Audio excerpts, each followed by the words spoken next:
Hi, I'm James from Chaosium. I sat down with John Wick and we talked about what's coming for 7th Sea in 2022.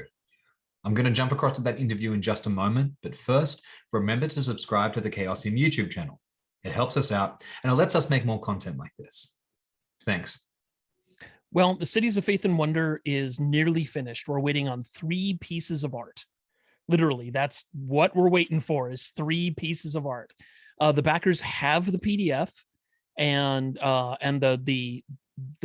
those pieces have placeholder pieces right now. But other than that, that's really all we're waiting for.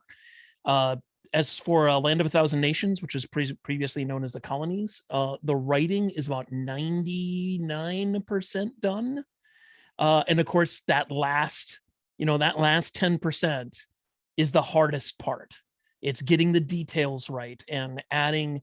It's like when making a meal, it's adding the salt and pepper and whatever spices you're going to add at the end that make it really, really good. And that's what we're doing right now.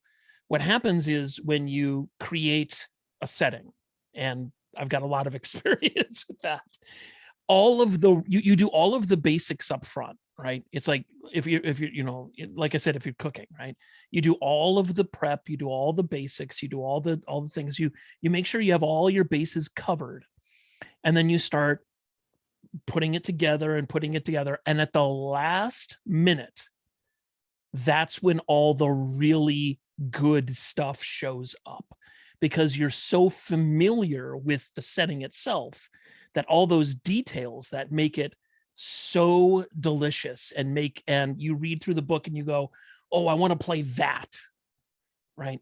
That they show up at the end, and it's been universally true. And one of the things that, for example, when we did Legend of the Five Rings and 7th Sea and a few other things, and people asked us about source books, like in the way of the Scorpion book or the Montaigne book or whatever, and they said, why didn't you put that in the core book? And my response is always, we didn't know about it yet. We discovered it 2 months after the book went to print. And so what I'm trying to do for the Land of a Thousand Nations, because in a lot of ways, it's a really important book, because it's presenting a culture, or presenting the idea of a culture for the first time, and not for the first time. Other games have done it, right? But I want to make sure that it's done in such a way that the most amount of people are going to feel like this accurately or authentically represents me. And in order to do that, a lot of that last 10% is really, really important. Oh, 100%. It's critical.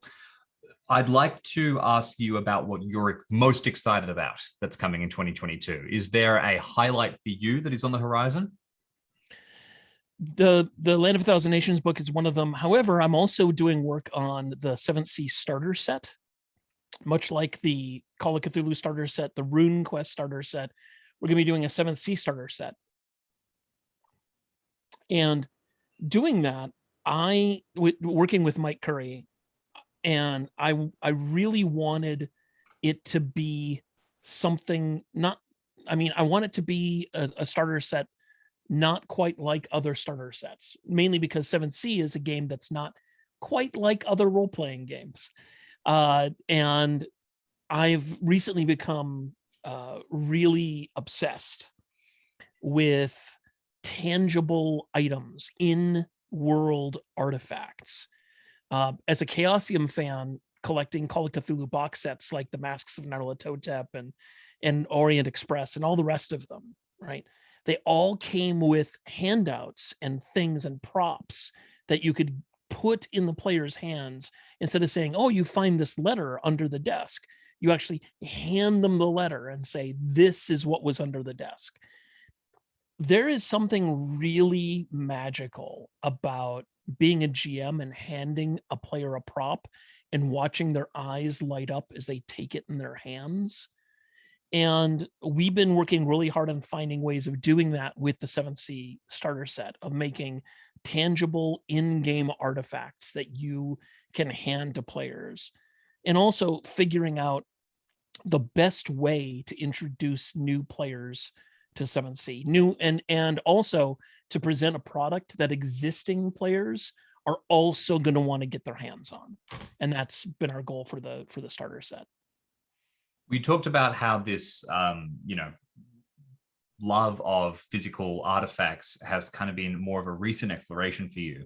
Talking specifically about 2022, is there any new ideas that you have developed?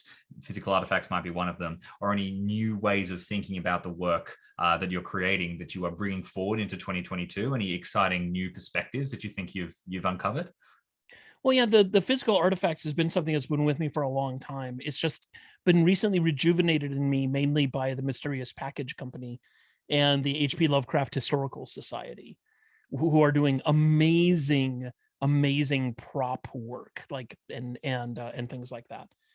But specifically for me, I'm been doing this since 1995 because I'm an old man, and I am always like at Gen Con. I went to all of the little booths looking at role-playing games designed by people who literally have nothing to lose, and doing creative, innovative things with role-playing games, challenging what it means to be a role-playing game and things like that.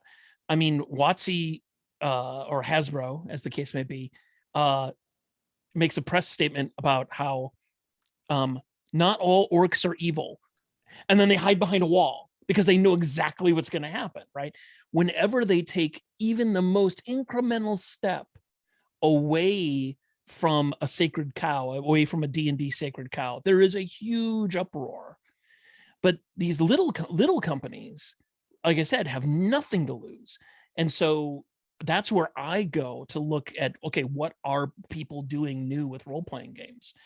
And a lot of it has to do with not just like painting diversity on the cover of your book, right? But actually, like, how do people who are not the typical gamer look at role-playing games, and how are they expressing role-playing games in new ways based on their own background and culture and things? And to me, that's really interesting, is seeing like how a Native American gamer would, or game designer would make a game. How would an African American game designer make a game? How would someone from China make a role-playing game? Japanese role-playing games are really interesting because they are not like our games, and those are the things that I look for when I'm looking to like expand what role-playing games mean. Given that you're exploring the field, the cutting edge of role-playing games, do you have any predictions about what we might see in 2022 from the industry at large? Well, innovation always comes from those places that I talked about.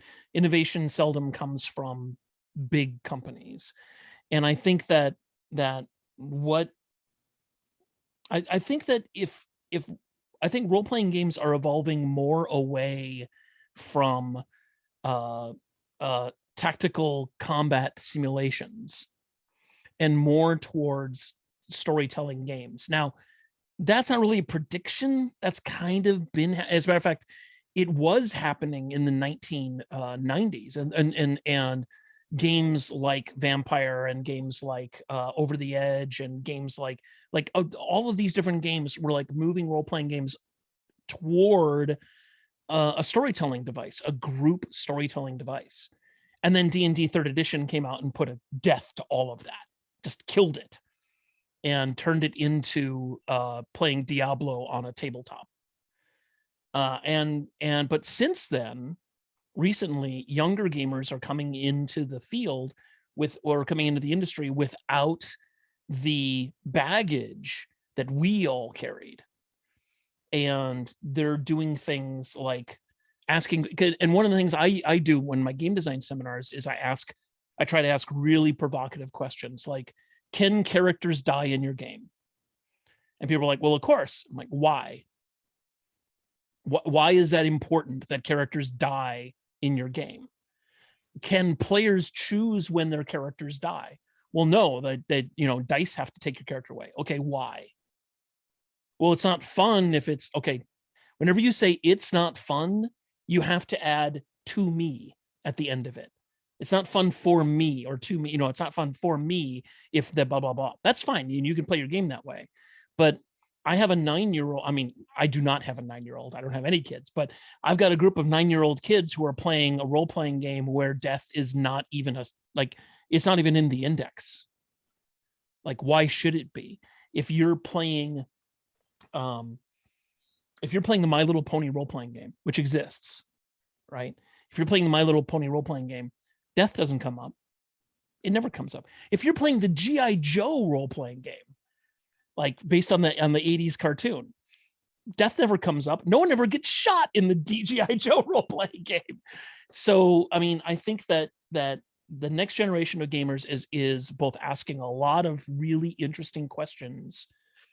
And I think that role-playing games are going to move away, again, like in cycles, are going to move away from tactical combat simulations and more towards how does this help me tell stories?